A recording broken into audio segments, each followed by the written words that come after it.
Alors bonjour à tous, voilà comme promis un petit tuto rapide sur OBS Studio pour capturer son écran d'ordinateur afin d'alimenter d'éventuelles capsules vidéo pédagogiques.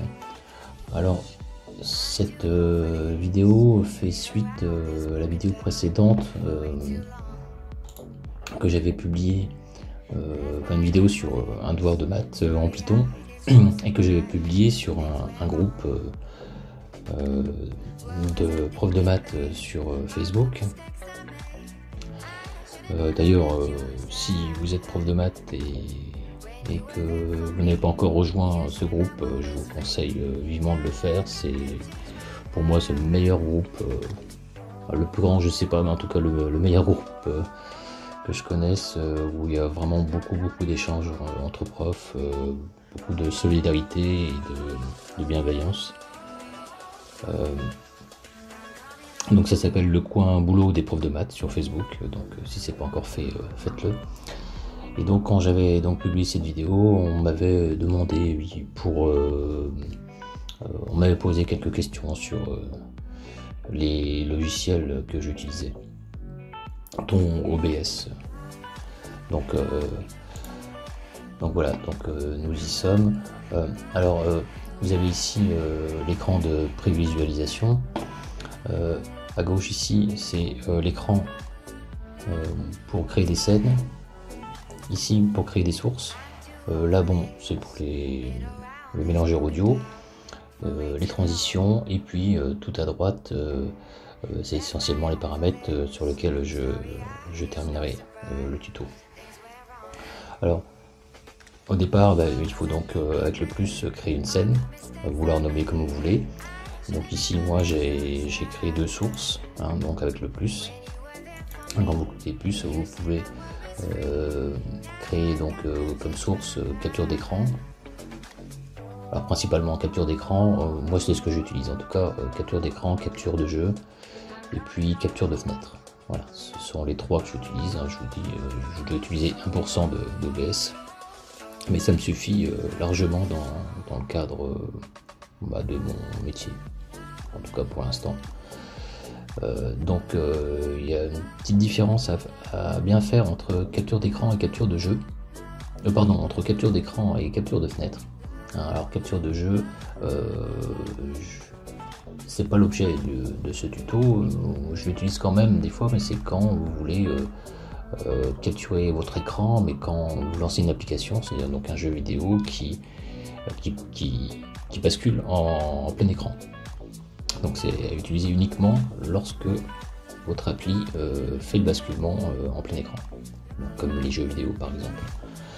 Alors, capture d'écran, c'est pour capturer votre écran, et alors que capture de fenêtre, que j'ai renommé ici, alors vous voyez, j'ai renommé capture de prof de maths, c'est moi qui l'ai renommé comme ça, mais c'est pour capturer les fenêtres.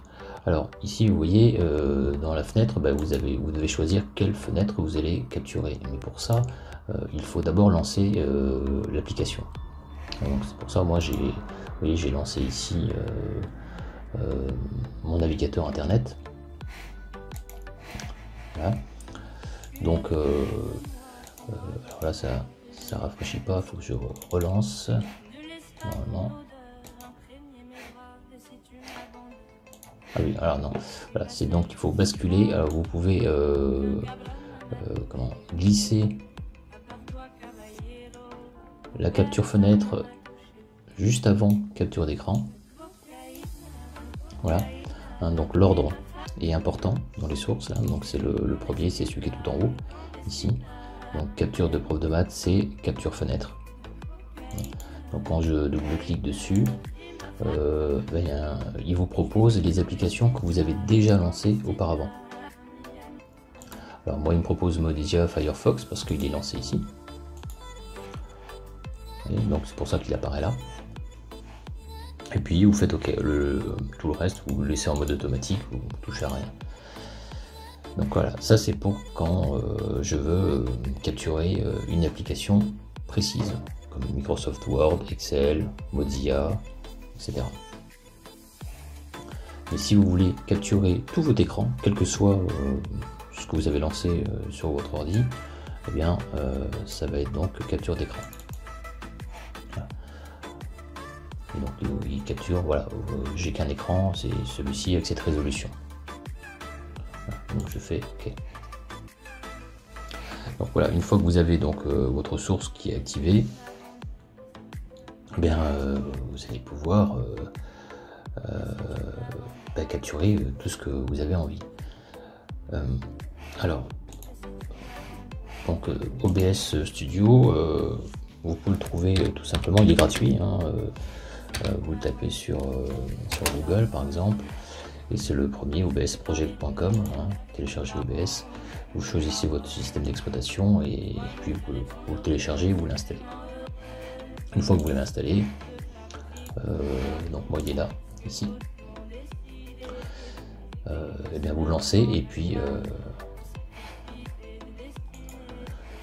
donc vous créez donc une nouvelle scène et une nouvelle source, capture fenêtre, ou pour si vous voulez vraiment faire simple, capture d'écran, comme ça il va capturer votre écran en permanence. Alors vous voyez là il est en train d'enregistrer pour le tuto, donc vous avez le bouton rouge et puis les ressources du pros et puis le FPS. Donc voilà, c'est assez simple une fois qu'on maîtrise, enfin qu'on a compris les scènes, les sources. Et après donc il y a les paramètres. Alors paramètres, il y a trois choses importantes à mes yeux dans les paramètres, c'est la sortie, la vidéo et les raccourcis clavier. Alors sortie, c'est votre vidéo, en sortie, eh bien, il faut préciser le débit. Alors ici par défaut il a 2500 kilobits par seconde, c'est un bon compromis, ça fait pas une super qualité, mais ça reste correct. Et surtout ça ne demande pas beaucoup de ressources processeurs. Donc si vous avez une machine comme la mienne pas très puissante, je vous conseille de laisser 2500. Si vous avez un i7 ou un i9 avec 16 Go de RAM ou plus, là vous pouvez monter jusqu'à 10 000 ou 12 000 kilobits par seconde. Alors alors moi comme encodeur c'est X264, c'est une bonne qualité. Normalement vous devez avoir autre chose aussi, mais moi il me le propose pas, donc peut-être parce que ma carte graphique doit suffire, je sais pas. Le débit audio vous pouvez laisser par défaut, mais vous pouvez baisser à 128. Franchement ça fait l'affaire aussi. Vous pouvez mettre 320, c'est quand vous voulez avoir une très bonne qualité audio. Alors c'est surtout ça qui est important, c'est d'aller chercher après votre vidéo. Donc là moi je suis en enregistrement, donc je peux pas modifier là, mais c'est grisé, mais c'est voilà, je suis dans l'utilisateur David, sous-dossier vidéo. Donc c'est là que votre vidéo va être enregistrée et qu'il faudra aller la chercher après. Et le format, je vous conseille aussi de mettre MP4. C'est un bon format, c'est celui que j'utilise moi. J'ai jamais eu de problème avec ce format. Alors, du coup, ce dossier d'enregistrement, quand on va le chercher, c'est dans PC, dossier vidéo. Voilà. Et puis donc après vous l'avez ici, donc après vous pouvez le renommer, vous voyez c'est le 28 décembre là, 14h34. Voilà, donc c'est là qu'il faudra le chercher. Alors, dans vidéo, ici, alors ça c'est super important, par défaut c'est 1080 points, parce que ma résolution native est en 1080, mais vous pouvez changer ici et ici. Alors ça c'est donc votre résolution de base, et la résolution de sortie de l'enregistrement de votre vidéo, vous pouvez mettre quelque chose de différent. Mais si j'avais mis ici 720 points, eh bien passer de 1080 à 720, il y aurait une remise à l'échelle, et donc là ça demande beaucoup plus de ressources processeurs. Donc moi je vous conseille de mettre la même chose là et là. Si vous êtes déjà en 1080, ben, laissez 1080. Faites des essais, franchement, faites des essais pour voir si la qualité vous convient, si votre machine suit au niveau de la vitesse. Moi, en laissant comme ça, bah, ça va pour l'instant, j'ai pas eu de problème. Et pour terminer, donc les raccourcis clavier, donc ce qui est important, c'est surtout ces deux-là, bah, pour démarrer et arrêter l'enregistrement. Donc moi j'ai affecté CTRL A et CTRL Z pour arrêter, mais je vous conseille d'attribuer plutôt une touche de fonction comme F9 ou F10, mais de ne pas faire la même erreur que moi, parce que CTRL Z pour arrêter l'enregistrement, je me suis rendu compte quand vous lancez dans beaucoup d'applications comme Photoshop par exemple ici, eh bien, pour annuler une opération, eh bien c'est déjà cette affectation CTRL Z. Et pareil pour Adobe Reader, quand vous voulez annuler ici, eh bien c'est CTRL Z aussi. Donc bon, voilà, c'est quand même mieux de mettre autre chose, mais il me semble avoir remarqué que malgré ça, je veux dire, OBS arrêtait l'enregistrement quand même quand on faisait CTRL Z. Voilà. Donc voilà les trois choses importantes dans les paramètres. Après avoir créé votre source ou vos deux sources, et puis juste avant la scène. Voilà, normalement je pense n'avoir rien oublié. Si vous avez des questions, n'hésitez pas à les poser dans les commentaires. Vous trouverez aussi sous le descriptif de la vidéo le lien de téléchargement d'OBS.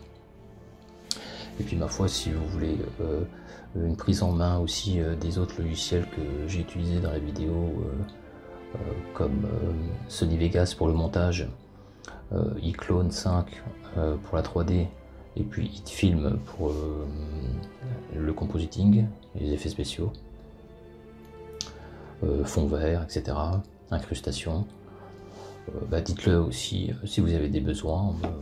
Voilà, c'est vous qui me dites, sinon j'en ferai pas spécialement sur les autres logiciels. Voilà. Et bonne fête de fin d'année.